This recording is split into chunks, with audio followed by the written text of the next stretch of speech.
କାଣା ତମେ ଜାଣିଛ ଭେଲ୍ ମଣିଷ ମରିଗଲା ପରେ ତାର ଅସ୍ଥିକେ ଗଙ୍ଗାନ କେଁ ଯେ ବହାଯାଏସି।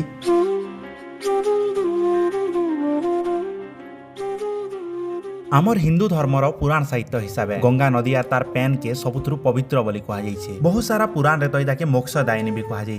स्कंध पुराण कहेसी गंगा नदीर पानी गाधले मनीष के 10 प्रकार पाप रु मुक्ति मिलसी। आरु किछिटा पुराण रे इटा भी लिखा है जदि कौनसी व्यक्ति गंगा नदी कूले या फिर गंगा नदी रे मरला ताके सीधा मोक्ष मिलसी।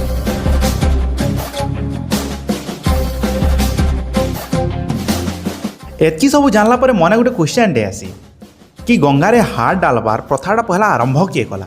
तो इथनर प्रमाण मिलसी वाल्मीकि रामायण बालकांड रे जेन वर्णना कराई जे राजा भागीरथी निजर कठोर तपस्या बोले माँ गंगा के स्वर्ग लोकरु ई मृत्यु लोक के आनबा लागि सफल हेतिले। तारपरे जागिर ताकर पूर्वज माने मोक्ष प्राप्ति करथिले। ई टाइम रु ही लोक मानकर विश्वास अछि जे गंगारे मनुष्यर अस्थि विसर्जन हैला किंबा प्राणी गंगा तटे जदि मृत्यु वरण कला तो ताहाके मोक्ष मिलसी।